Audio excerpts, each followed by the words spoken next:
Hey everyone, this is Kyle. Just before we start, I want to let you know that we lost about half of Hallie's audio, so we're using a backup for the first half of this episode. So if there's a weird kind of dip in quality and then a spike later on, that's what happened. A similar thing you'll notice will also have happened for Ari's audio next episode, which I'm mentioning now just so you only need one announcement. Anyways, let's get on with the show.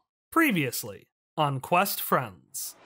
There's this trivia thing, and I need help.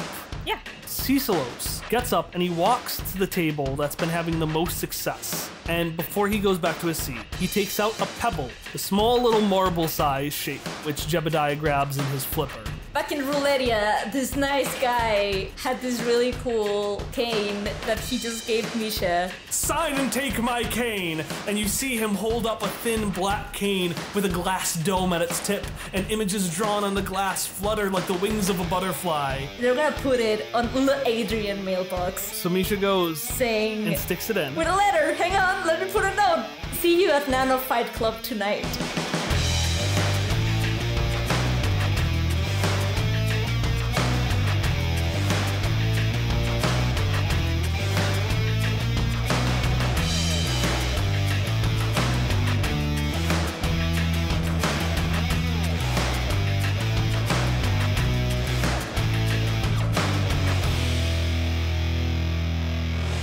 You'd think that for an underground fighting ring, Nano Fight Club would try to stay under the radar.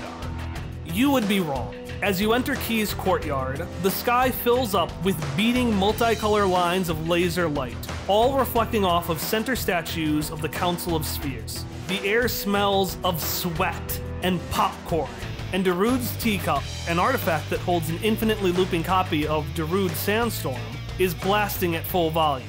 It's a full-on rave. Night, day 2. Before we get to there, I'm kind of curious, what did folks do to prepare? And is there anyone that you in character invited here or anyone out of character you want to make sure is here? A couple of things I wanted to mention. One, that last we saw Sunny, she was inside the little orb that Misha was holding in their pocket. So I'm curious what you did with Sunny. Are you still holding on to her? What's happening there? And then finally, a reminder that Shock had promised Ellie he would not leave Everett alone. And he has been doing very poorly with that promise thus far. Okay, all right. Hold on a second. We are struggling to fit in all of the fucking plot points this arc. Yeah. And 1 or 2 sessions ago, you're like, oh, by the way, don't worry, it's okay. Jesse and Everett will be fine. You don't have to fix their problems for them. 2 sessions later, oh man, look at Shock not keeping his promise to watch after Everett. The game will remember this. That's fine. Honestly, it was my bad because I would have reminded We're you in last. fucking Telltale world now. I would have reminded you last session that you had made that promise, so Everett would just be hanging around in the scene, which is what he's gonna do now. He's gonna go find a corner and just mope. Okay. But you invited him, which is the important thing. What did everyone else do? What did you do in prep for Nano Fight Club? Well, I mean, Shock will invite Ness also. Shock doesn't need to invite Ness. Ness is just going. Okay. Ness invited Shock in his mind. Wow. Basically, because Ness was like, oh boy, Nano Fight Club. That sounds like the most exciting thing that's happened on this ship since you took me here 84 years ago. How fucking dare you, Ness? How fucking dare you? It's been 84 years! Been stuck on this boat. What else did we do the prep? Well, I would like for Zoe and Megan to be getting out and having fun, but they also don't have to be. That's just something that popped into my head. Zoe's hair is immediately whatever you imagine rave hair is what Zoe's hair is like. It looks like all of my sister's hairstyles At once. since high school. Yes. She doesn't listen to this podcast, so it's okay. Okay, so Zoe and Megan are there. And the other thing I wanted to do would be I wanted to invite someone. Who did you want to invite, Ellie? I wanted to invite Ray. Okay, this one we can play out as a scene. No! Okay, Misha and Hop, what did you do to prepare? Misha Misha would have, like, they don't really know what a nano fight club necessarily entails. So they would look that up in the datasphere. But then I also want them to like practice some like sick moves with this with their scarf, like turning around, like and like doing cool stuff if they have to show up in this club and do cool maneuvers. Zoe knocks on your door and opens it up, and they just see Misha hanging from the ceiling of their room, dangling by their scarf, just like in the middle of some maneuver. Salutations, Zoe! I am preparing here for the NANO Fight Club. And they're doing fantastically, Sunny pipes in. Because Sunny, who you had been with when you talked to the Blue Fairy, is Stratic Life. Right. And because of that, said that she could give you a couple of pointers, a couple of 1-2s on how to fight and how to get things together. Oh yes, Sunny has been also quite useful in training me for the Fight Club. Oh, Sunny, I haven't met her before. She must be a new friend of yours, just like Megan's a new friend of mine. Oh, I do apologize. I sure should introduce you to Sunny, and then they will take the... I forget what thing it is Sunny is in, like a... It's like a little key. Yeah, so they will take the key and say, Sunny lives currently within this key. Sunny, this is Zoe. She's a really nice companion friend. Ooh, this is how I get her voice. It is a pleasure to meet you, Zoe, and Zoe's best friend. The threads there are miraculous. And she points to the connection between Megan and Zoe.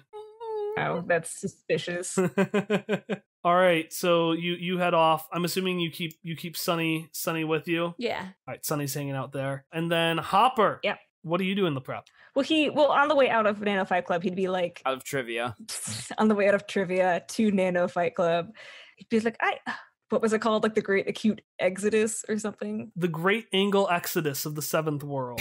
The Great Angle Exodus. That doesn't... I'm really sorry that we lost. I know you wanted to get a gift for your mom, but I've never heard of that thing. And then as a way of apology, be like, look, if you're not doing anything, I'm on my way to Nano Fight Club. We could talk about a replacement gift for your mom. I know that you're kind of in the 11th hour here, but we could think of something since we didn't win the trivia prize. Yeah, no, that'd be great. I really need to punch something right now. And then you would imagine we just like take the camera out to the outside of the prodigious, which vibrates as we hear Sarah say, "What do you mean it's only esoteries?" All right, so you have all made it to Nano Fight Club. You are in this area. Some things of note. Misha, you know that Adrian is here somewhere. You also can sense immediately, this is like the most nanos you've ever been around in your whole life. The amount of stratic life here, the amount of nanos and esoteries, the data sphere power, well, it's intoxicating. There are a few points where there are people without nano abilities. For example, you see sitting in a corner a mustachioed man who, as soon as he sees you, undoes his mustache, waves, and puts it on back again. It's just Cecilos's way of saying hello at this point. As you come in, you see that the announcer for Nano Fight Club is only the most popular person in the school. So Sir Kentrum is sitting there, and he seems to be the announcer for the fights. So what do y'all do? So there's a thing, but I don't know how OP it is because you have given me this power that you don't know you have given me, but it might break the arc. Because you've given me Sunny and she can see bonds, and I have Sunny with me. So if you allow me to approach, say, Cecilos and or other people that are there and see what bonds they connect to, I could see if there's somebody that is connected to the whole ship and solve the mystery. Yeah. Go ahead. Who you gunning for? Well, if I see Cecilos, might as well just go there. Alright, you're gonna make your way over to Cecilos. And Hop, you're gonna notice that Misha is making their way towards Cecilos. And Misha, what are you gonna do? If Cecilos is distracted, I just want to, like, talk to Sunny and ask her which bunch she can see out of this person, kind of sneakily. Ooh, well, it's a bit difficult to see the threads. There are just so many here. But I will see that that's Cecilos. He has a pair of very strong connections off of this ship. Ooh, and he seems to be paired very closely to 4 people on this ship as well. Congratulations on your new friend. All right. Then I mean, I don't have any gifts. I guess if Cecilos doesn't see Misha, Misha is not going to acknowledge him. But if Cecilos does, Misha is going to say hello. He's gonna wave at you, and you're gonna wave at him. And for the sake of time, that's all you're gonna interact. But Hop, you're gonna notice something peculiar. You're gonna notice as Misha turns their back and starts walking to the rest of the crowd, you had noticed, and I'm assuming you had kind of kept an eye on Cecilos, because you've been, I think, the most suspicious of him. And you notice that he turns around and he goes and talks to a figure. A large, walrus-shaped figure. And Jebediah Ishmael, while through their hushed conversation, just hands Cecilos two things. He hands Cecilos a small pebble, maybe the size of a marble, and he hands Cecilos a little gift box. And then Cecilos takes it, shakes the fin, shakes the flipper, and both of them walk, and they actually both leave the courtyard. That could be completely innocuous gift giving. We have no way of knowing for sure. Right. Not yet. Not yet. Okay. Well, for now, Hopper would kind of narrow his eyes and make a note to follow up on that later, which he will. But for now, he's with Sarah and he's there to support Shock and Misha. Yeah, is it assumed that you, Shock and Misha, does everyone just assume you two are gonna fight? Yeah, wait, what were the indications there? You were just gonna go to this because it seemed like a suspicious event with suspicious people. I don't know what your plans are. I don't know. I didn't know exactly what. I assumed that they expected us to do it. I mean, Adrian clearly wants you to. Shock has no expectations going into this. Honestly, Shock feels a little intimidated by the overwhelming number of nanos here. Shock has never been in a specific nano-related gathering before, and doesn't really know what to do. They're just sort of like being that awkward person who hangs around in the corner of a party, not talking to anyone, taking comfort from their mental bond with Misha and looking around for the other people they know. I mean, they invited Jesse and Everett, but it's unclear if Jesse and Everett will stick with him because it's chaotic, and also they are going through some shit. Yeah, Everett is hiding, and Jesse is actually raving, so those two aren't around. But you do have one friend. You do have one friend who's been sticking around with you. Is it Ness? It's Ness. He's just watching. He's enjoying. He's doing that thing where you rock slightly back and forth on your feet.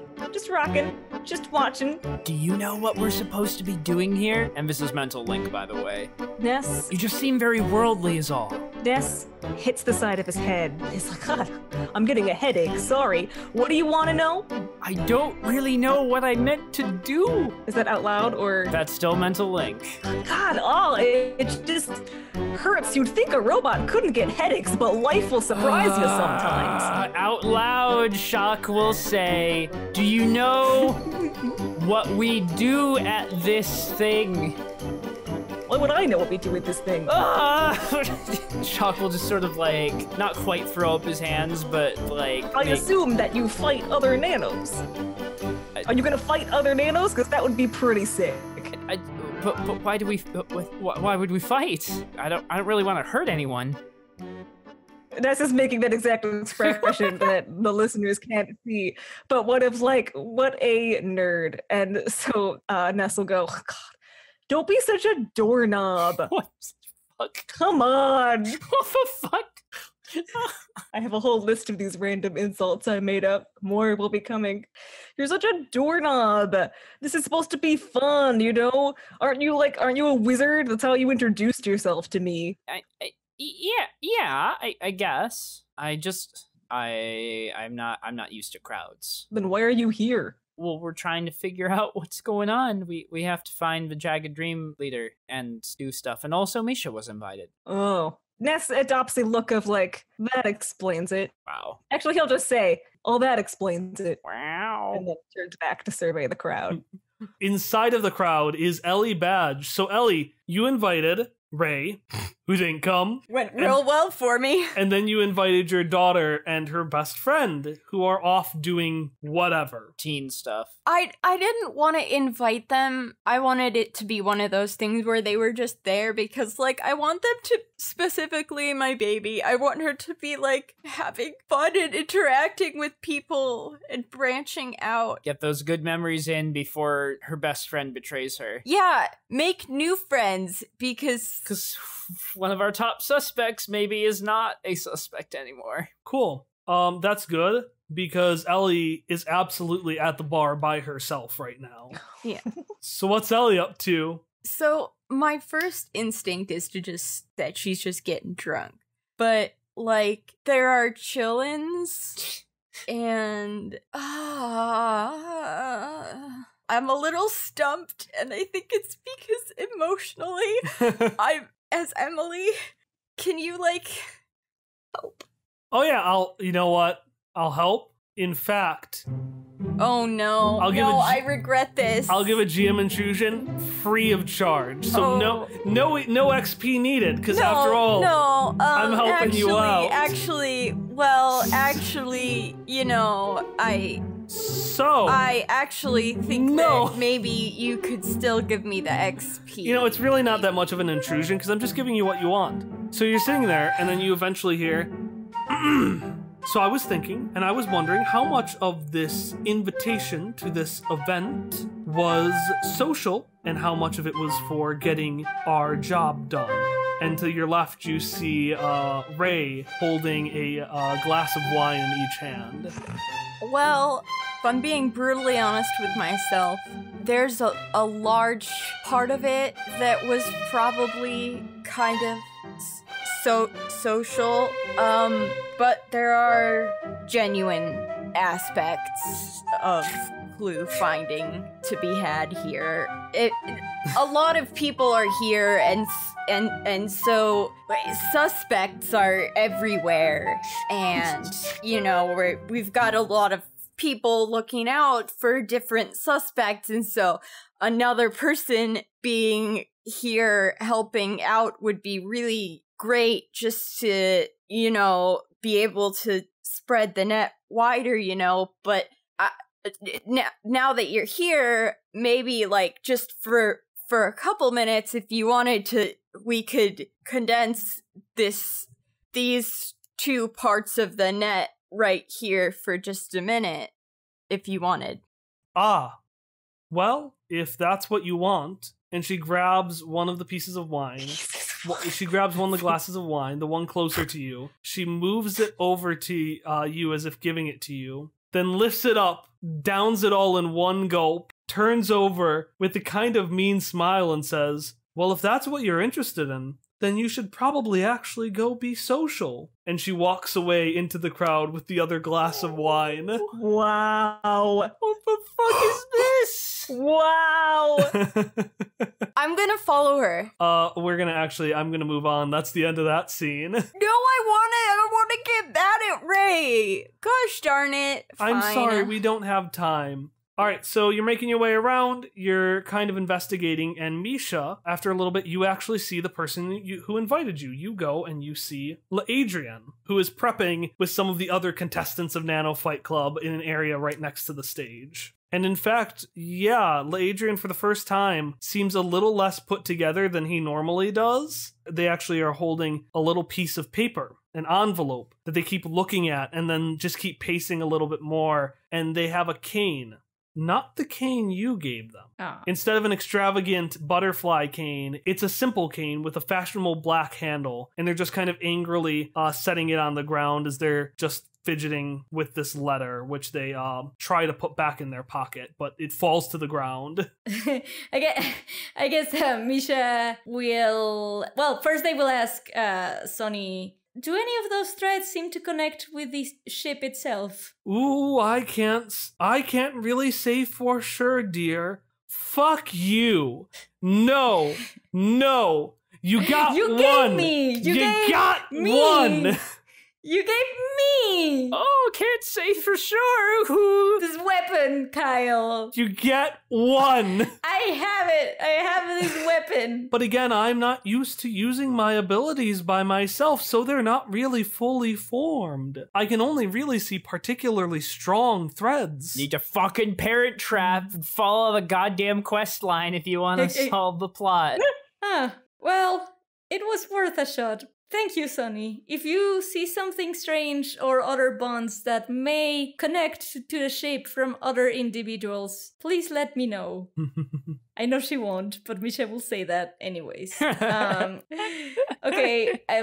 Misha will approach Le Adrian and say, "Salutations, Le Adrian," with an apostrophe. "I have come here as you told me to. I do happen to notice that you may not have received the gift that I sent you earlier today." Fucking shade. Le Adrian is going to be perfectly honest with you, because again, you've got 5 stars. You're pals with Le Adrian. Le Adrian is going to turn to you and say, "Oh, yes, I really very thoroughly appreciated that gift. And don't worry, it will.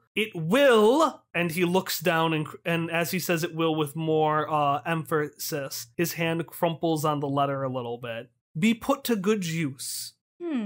Okay. Misha will say, "Good use. Interesting. Did you bring it here?" "Yes, I did, but well, I must keep it hidden if my true plan is to come into fruition."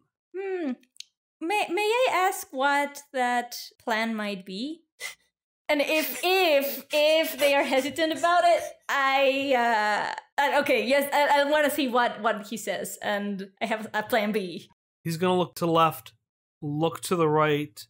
"Well, I think it's time that I made my true identity clear." It's gonna be Vespari.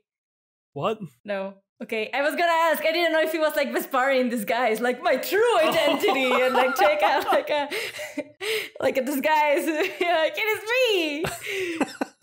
Well, they're not gonna do it right now if that's the case. Well, okay.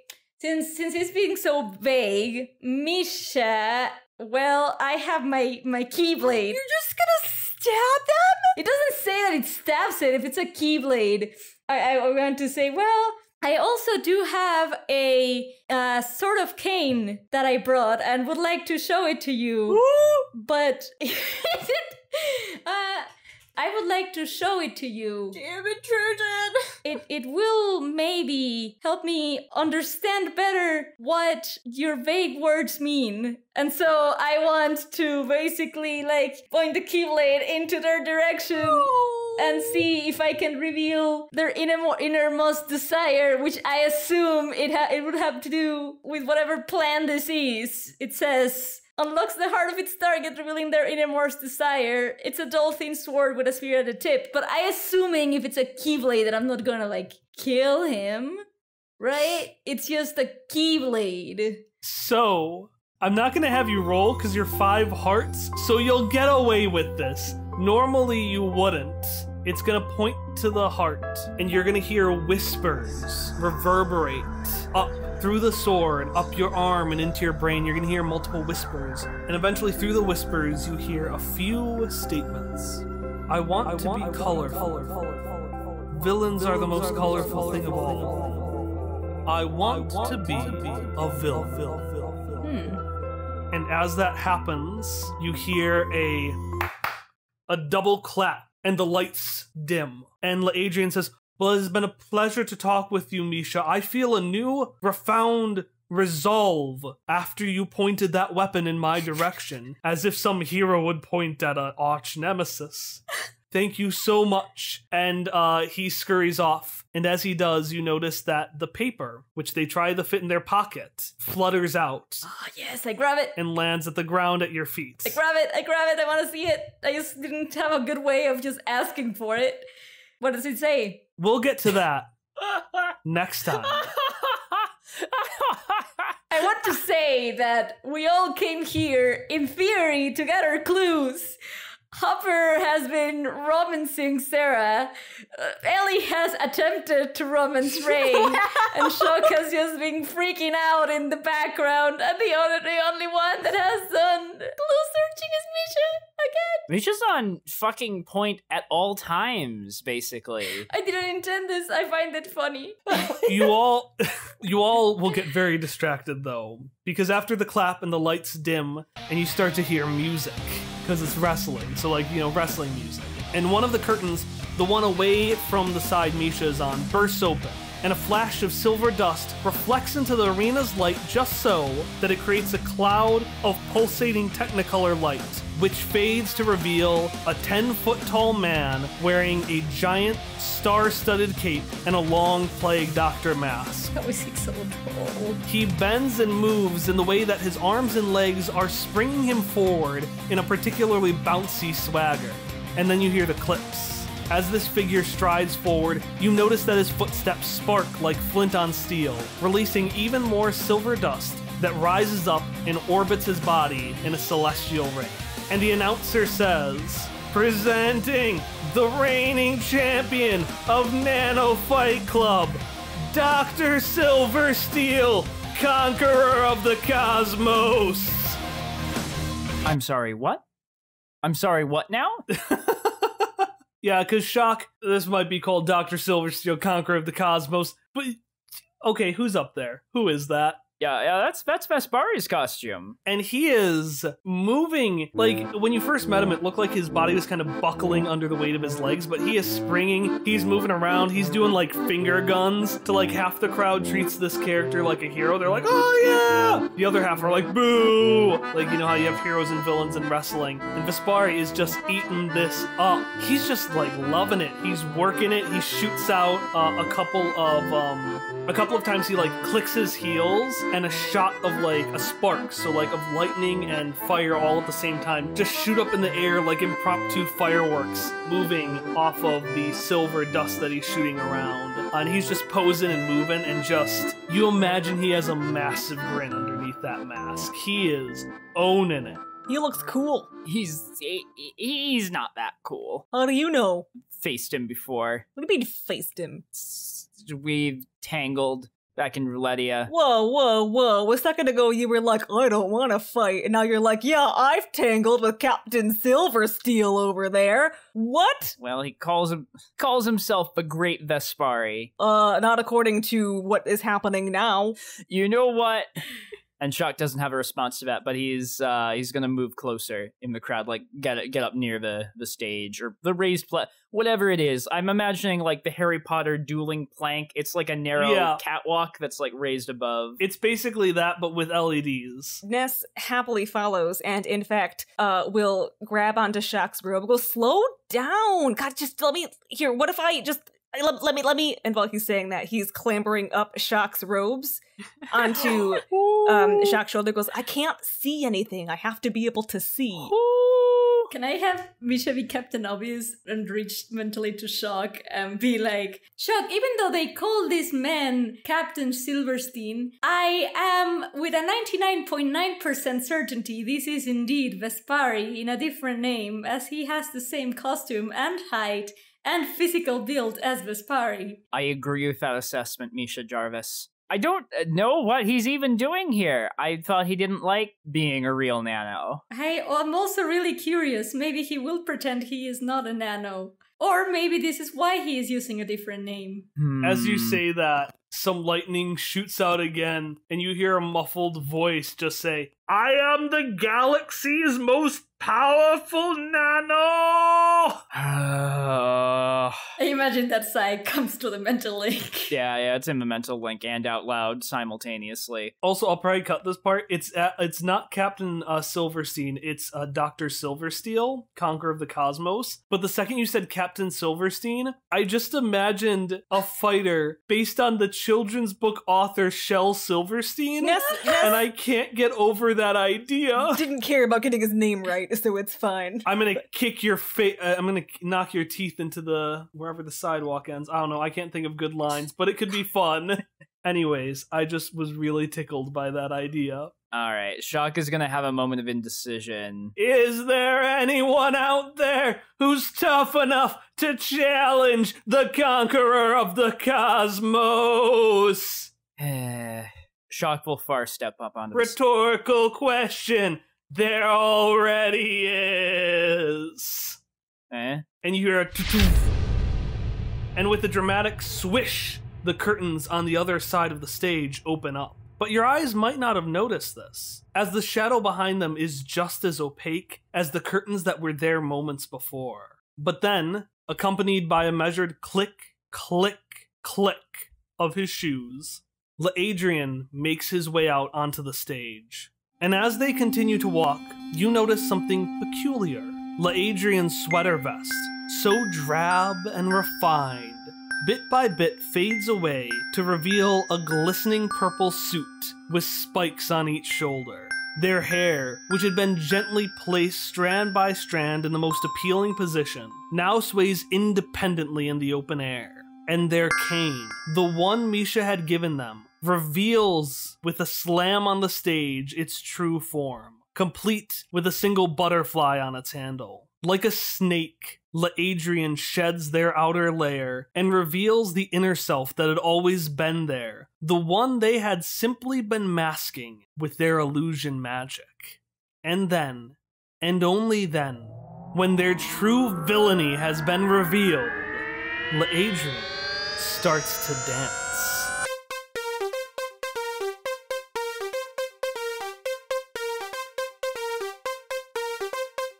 Now you'll see the truest villainy. Darkness, no. Evil's all rainbows, color. A little bit of color. A dash, a splash, a long monologues that end with that raw, wicked laughter.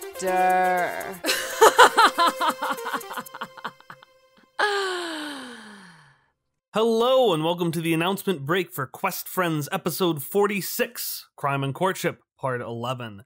I am Kyle, your GM, and our intro and outro music are Friends and Hitoshio, both by Miracle of Sound. In addition, our main announcement today is crediting the song that you just heard, LaAdrian's song, A Little Bit of Color, with instrumentals written by me, but more importantly, with vocals performed by Cole Burkhart. Cole is involved in a heck of a lot of podcasts in a heck of a lot of ways. They sing for Quest Friends, just right now you heard that part. But if you want to find the other things Cole is involved in, you can find them at coleburkhart.card with 2 R's.co. Again, that's coleburkhart.carrd.co. Additionally, if you would like a singing role inside of Quest Friends, we're looking for one role for one of our lady characters that I would like to get filled by the end of the month, and that I'll have recording in either November or December. If you're interested in this role, you can check the link to the Google document below and just send us an email with your interest. That's all I got for you today. There is a lot left in this episode, so let's get right back to it. I will see you for our next episode, however, on Monday, October 21st.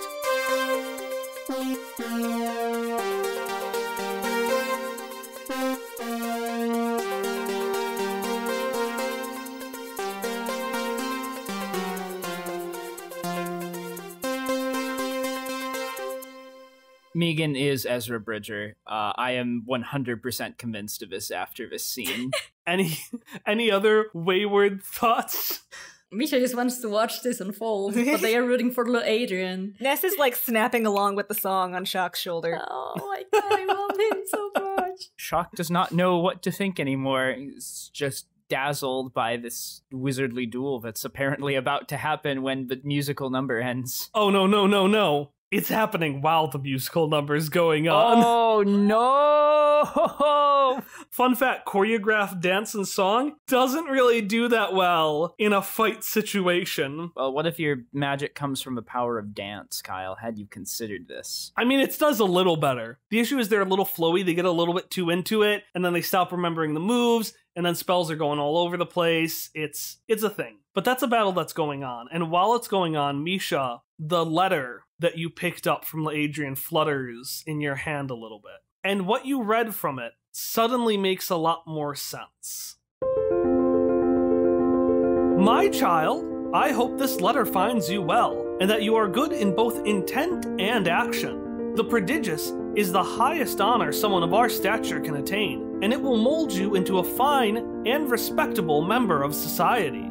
So please, little LaAdrian, remember the sacrifices that your father and I are making if you should ever consider that villainy nonsense again. After all, it's simply not what good people do. And that combined with this dance is when you realize that while they may be a rapscallion and a scoundrel, LaAdrian was never a mastermind. They're just a person who wants to be themselves.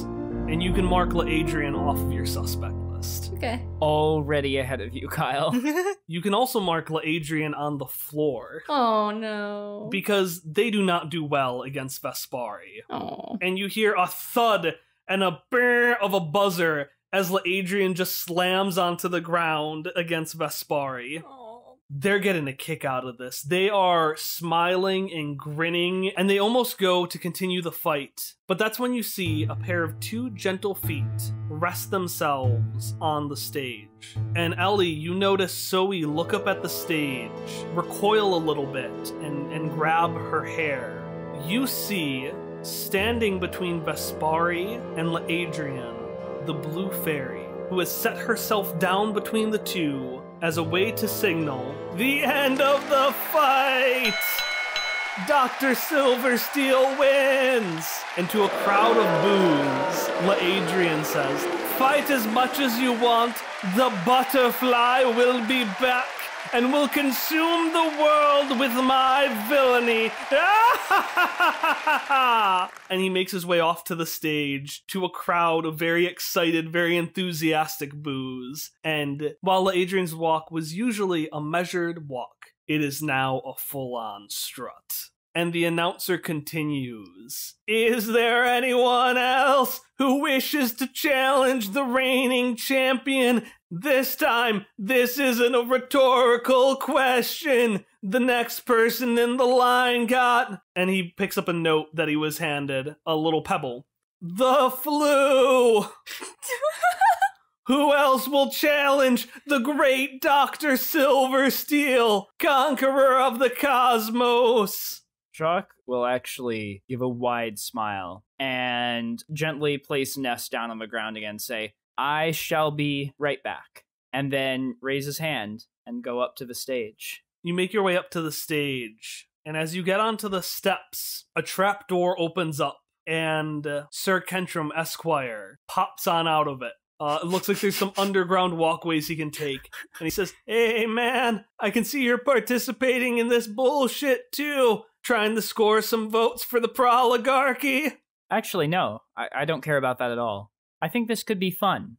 "Alright man, whatever you say. Hey, you got a name? You need to have a name. They get very upset at me if you don't have a name." You can put it down as the Wizard of the East. "Our next challenger comes all the way from the wild wastes of the beyond. Presenting the fearsome, the uncontrollable Wizard of the East." And Shock will, perhaps for the first time comfortable in this crowd, stride out onto the stage and then just bring the strong glass staff down once as like a resounding thud against the stage. You know, dramatic wizardly shit.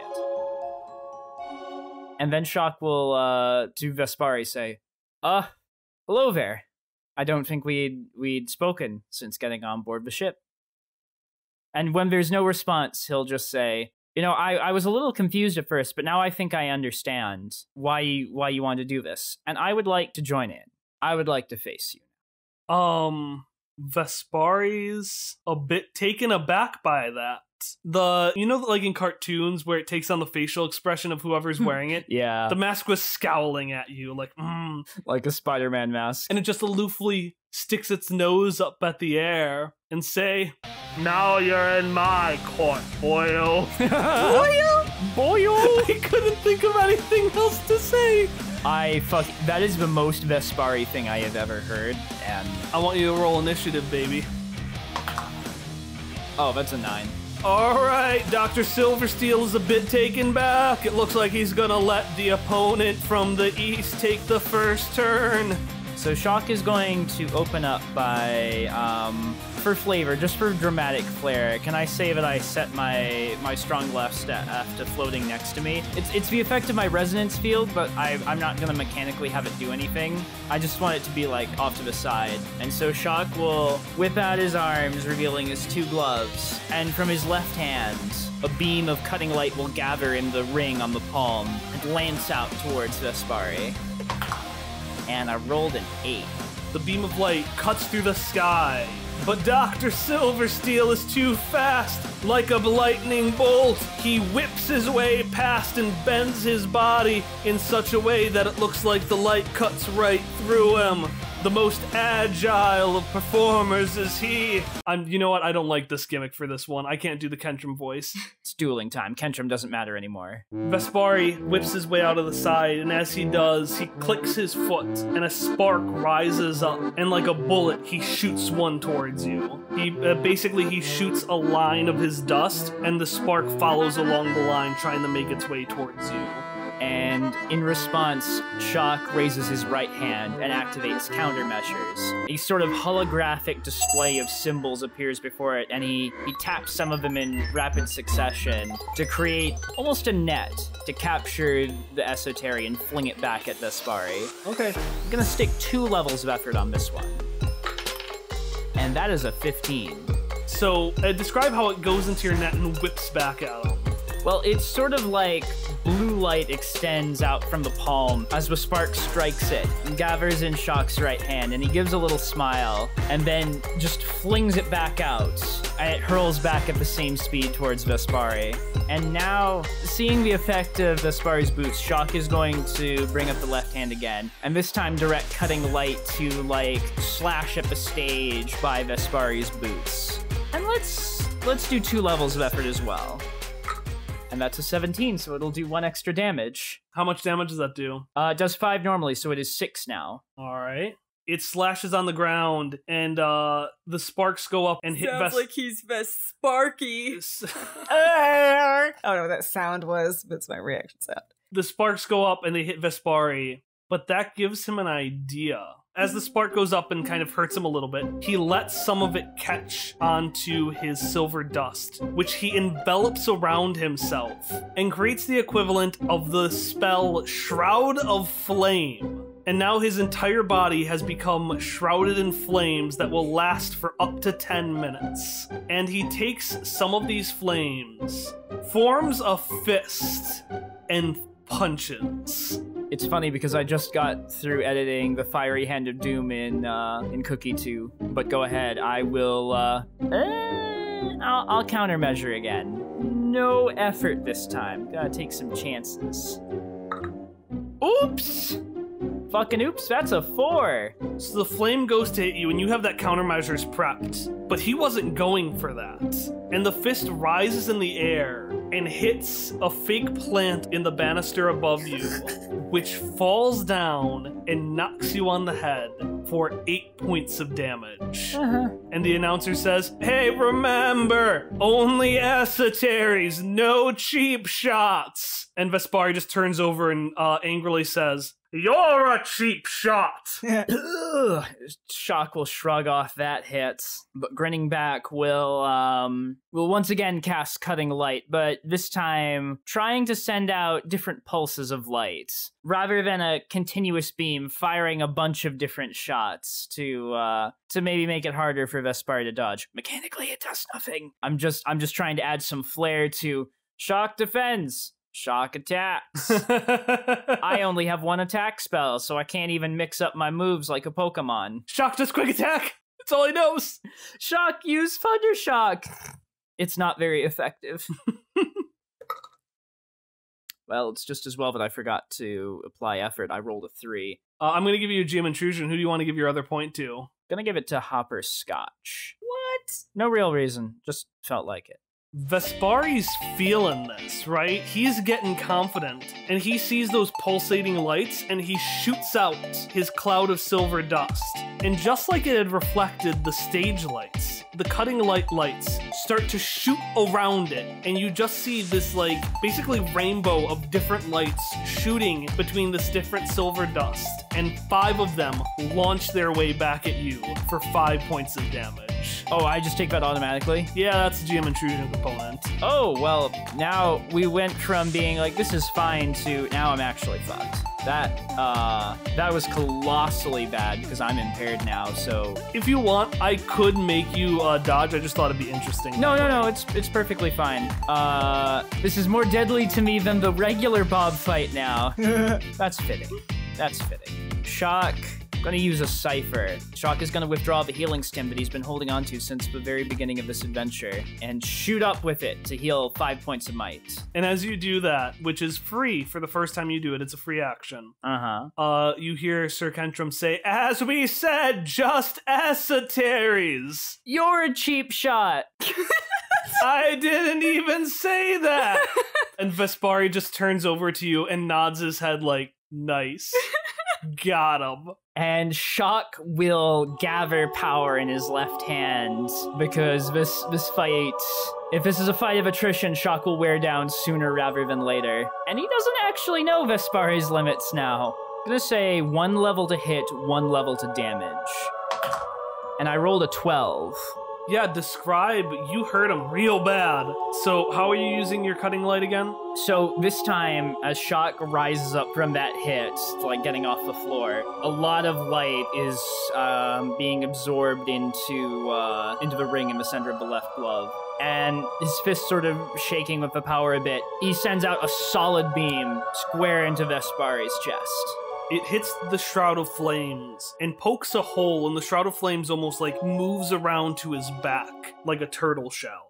And he falls on the ground and he is in serious pain. In fact, you can see part of the mask dramatically, like it always happens, is cracking a bit.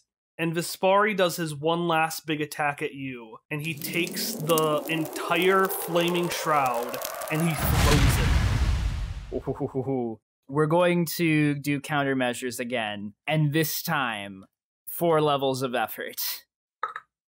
14 with 4 levels of effort?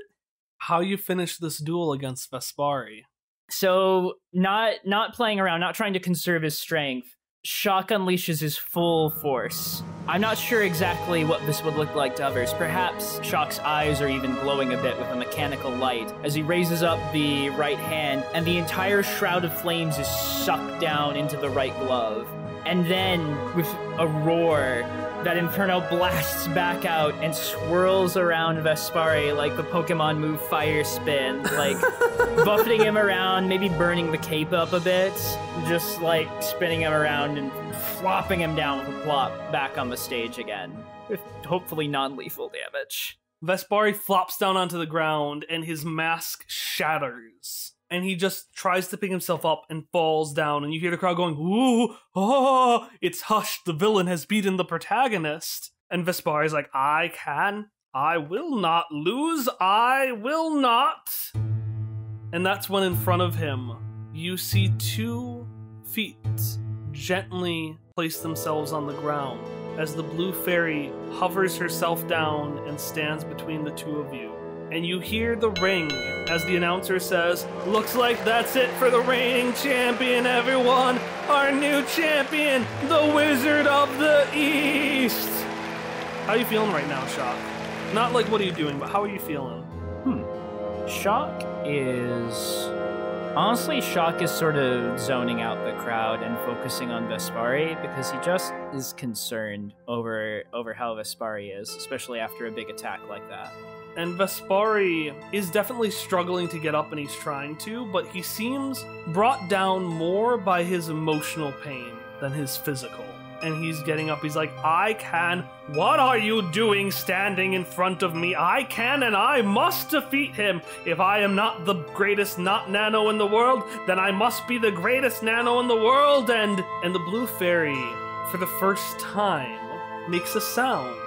She turns over, raises her eyebrows at him, and you just hear a little self chuckle to herself. and she turns back over to you as, I'm just gonna say, one of the trap doors, or like what the stage the stage like rotates so Vespari just slides down into the crowd. But then This poor boy. as you hear the announcer asking for, well, who's going to compete against the new reigning tramp, you see the blue fairy turn over to you, move one of her feet in front of the other, extend her hand forward, and beckon. And let's roll another initiative. I'm not sure if there will be a need because Shock says, I forfeit, and turns to walk off the stage. Roll speed defense. I wondered. I can apply one level of effort to this, and I shall. Oh, it's a 16. It hit a 3 and then rolled, and it was a 16. Oh, I promise I didn't cheat. You hear a swoosh, and you turn over, and you see that a line of beetles has extended and grabbed your floating staff from next to you, and it pulls it back into one of the blue fairy's hands, and she raises her other finger in a fashion at you. To clarify, the speed defense was to try and keep hold of my staff, right? Yes, And I failed with the 16 plus effort. you did. Shock will turn and walk into the crowd.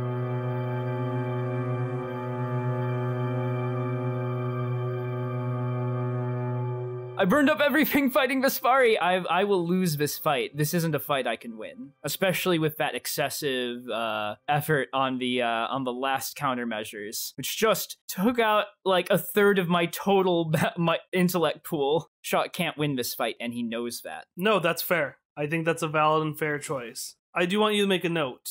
You can no longer use the esoteric resonance field. Okay, I accept that. All right.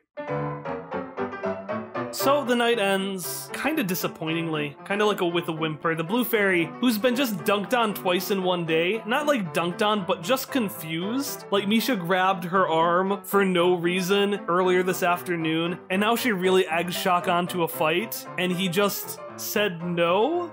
So she just leaves. There are a handful more fights. We won't play through the rest of it, but is there anything of note that happens over the course of this evening?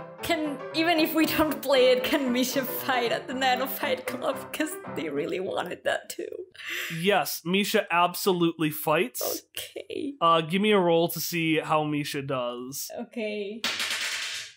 I rolled a 12. Okay, so Misha, you do pretty well. You eventually do get bested by Chef Silverstein. You get defeated by Chef Silverstein. Could it just be that they got defeated with like food-related esoterics? Because Misha just doesn't like food. They have a masterful control of the fire and ice esoteric, which they use to alternately cook and chill their dishes. Yes. So Misha gets defeated by Chef Silverstein. That's the one part of the night where Everett seems like really amped up a little bit. In fact, you can notice that Chef Silverstein has like, you know those little like desks that like indie bands have at performances with merch? Actually she has a little thing like that, and you can see Everett walks away with a few pieces of Chef Silverstein merch.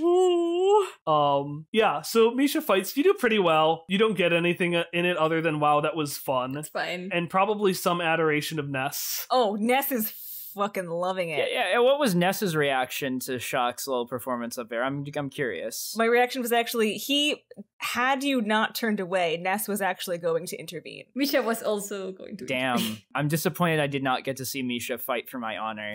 But Misha was going to do that. It's fine. But upon seeing Shock walk away, Ness would have run after him and like, Shock, that was amazing! Up until you forfeited, do you know how much merchandise we could make of you? We could make actual money. Look, there's a merchandise table over there for like a chef. Like we could make so much action figures. We could have had action figures. And he's saying things of that vein.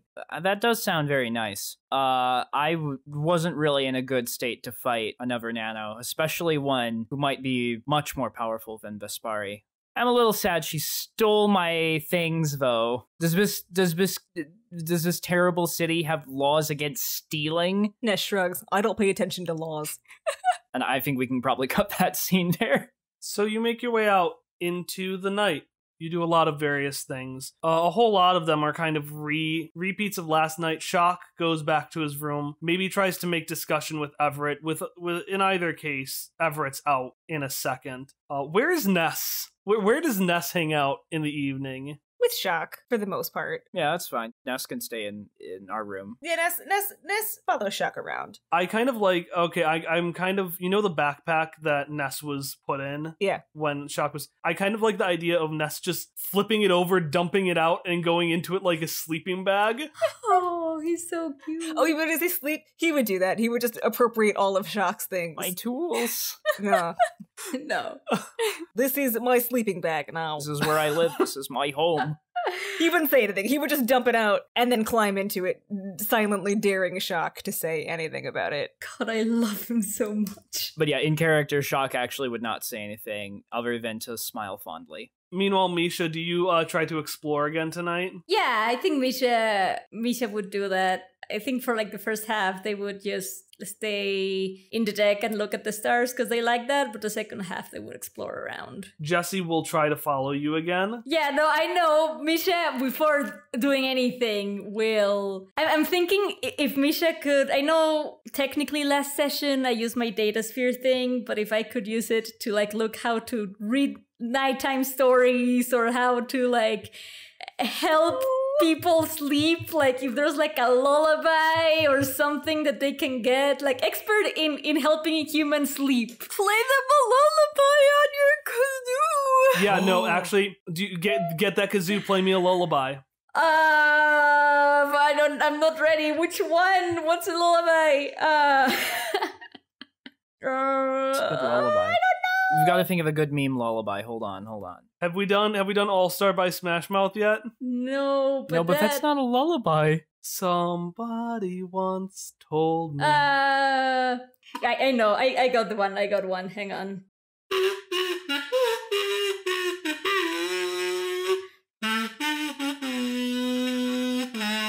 It's fireflies, but I'm trying to make the chorus. Oh!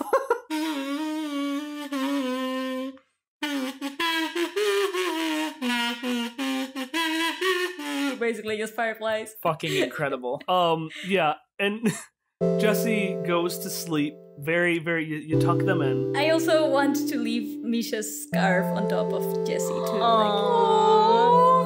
Well, I can't just have that not work then, and then the scarf will wrap around them in a hug, and they'll close their eyes to sleep as the scarf just pats them to bed. And when Misha exits, they will say, I always do find my scarf comforting. So that happens. The only other thing of note is you do feel a little vulnerable without your scarf and without Jesse there. Being all alone, you should be all alone, but for a second, it feels like you aren't. For a second, it feels like someone's almost trying to speak to you in the way that Shock does, trying to worm their way into your head. Oh no. But that's the end of that. And then Ellie, what do you do during the evening?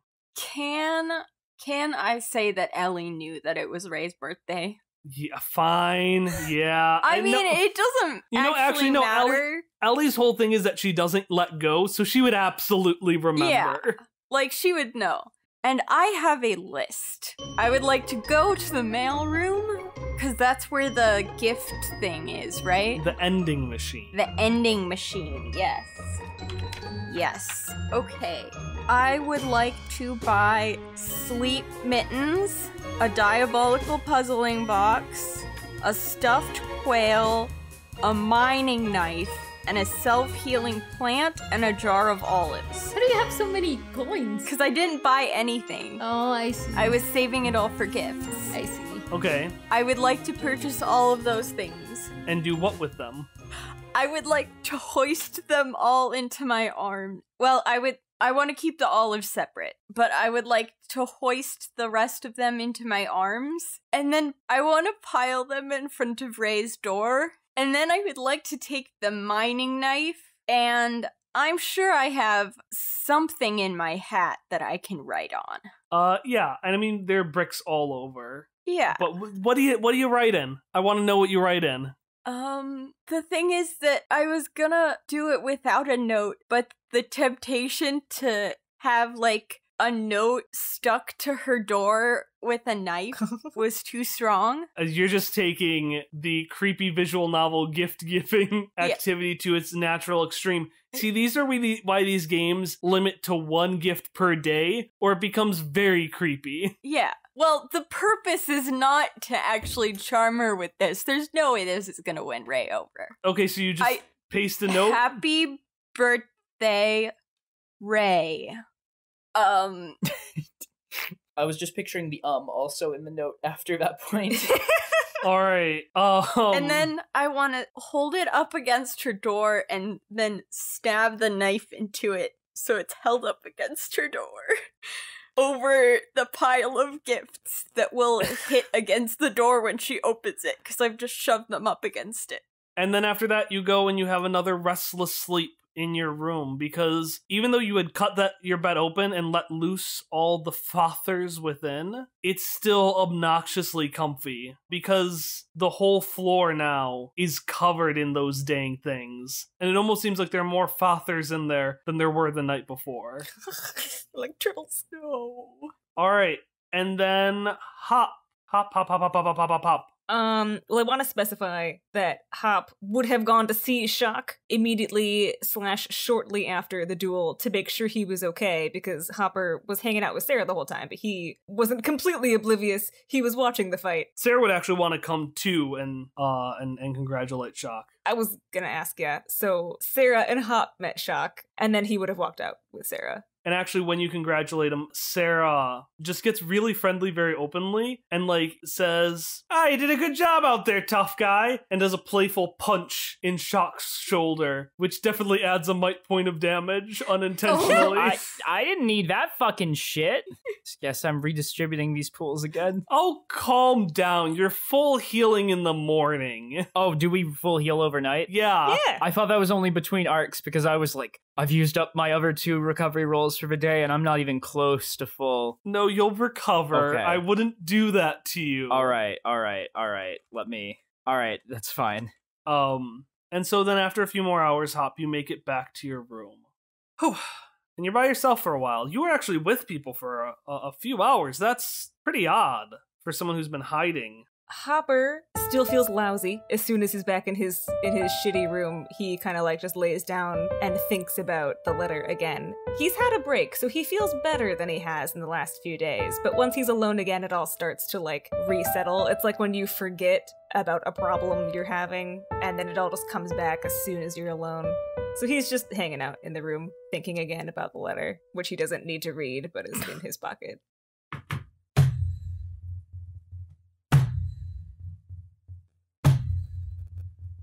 Hop, you start to hear some lazy thump, slide, thump, slide, thump, slide on the hallway outside your door. And then suddenly it bursts open, and almost like a crumpled napkin, Vespari walks into the room and just slumps, falls onto the top bunk, all of his limbs and his head listlessly dangling down from the top bunk. Do you know what it's like to live your whole life as a sham? Hopper leans back against his pillow and is speaking to the bottom of the bunk of which Vespari is on. Yeah. But you get used to it. Did I tell you? Of course I didn't tell you. I didn't tell anyone. I wanted to be a nano so badly when I was a kid. I saw these magical people making magical things, and I was filled with such wonder. But I didn't have the nano ability. Eeg and I worked day in and day out to get our nano abilities, training, looking up different kinds of religions, until eventually I got these amazing powers, and then what does everyone say? That's right, they say nothing. Everyone else, it's mundane, it's nothing, it's regular. I try to make something out of it, and nobody cares. I mean, you had a lot of fans tonight. I wouldn't say nobody cares. Yeah, well, they were fans of Dr. Silversteel. not the great Vespari. Can I, and he pokes his head over the top bunk, and he just looks down at you with big eyes. Can I tell you a secret? Hopper just nods. My real name isn't even the great Vespari.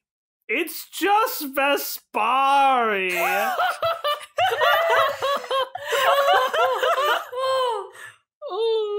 Did you give yourself that name? The Great Vespari? Yeah. He had this big, long, fancy name. I couldn't think of anything, and all they said was, well, you're pretty great. Pretty great. I wasn't even good enough to come up with a name. I was just like, well, they say I'm pretty great. I guess that's what my name is now. Names have a way of falling into your lap like that. Have you ever regretted being Dr. Silversteel? Dr. Silversteel. Now that was something that I did right. People actually cared about Silversteel. You see tonight's Vespari performance? No, you didn't, because they canceled it for a second round of Calaval. It just hurts when your real self has a fake name and your fake self a real one. And Vespari takes a moment to think, and then he goes on another tangent. I haven't even mentioned that annoying young man, Shock, Wizard of the East. Hopper's pupils get so small. Like they do that cartoon thing where they just dilate really, really quickly. He just walks in, waltzes in, and says, hey, I'm Shock. I'm a wizard. I do spells. And everybody loves me for it. Ugh. Arrogant little shit. But can I tell you the worst part of it all? Yes. The reason I hate him so much is because seeing him so successful makes me feel so unimaginably envious.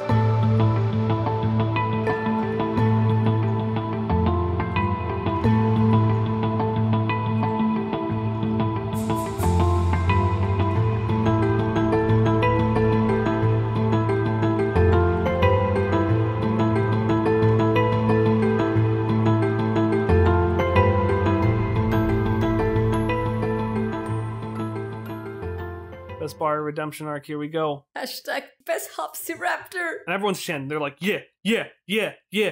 Well, not like that, but they're chanting. I want to be Vespari, and I want to use magic, but I guess the world isn't interested in a magician who does Vespari. I guess they're more interested in those that have PhDs first. Dr. Silversteel is a doctor of law. Vespari took it from a soap opera he saw one day. He took Dr. Silversteel and he just added the Conqueror of the Cosmos part. The rest of it was just a soap opera he saw. And admittedly, the Conqueror of the Cosmos, that was just the name of the show that started right afterwards. I was wondering how he came up with this name when he struggled to come up with names in the past. Plot holes solved. Take that one, CinemaSins.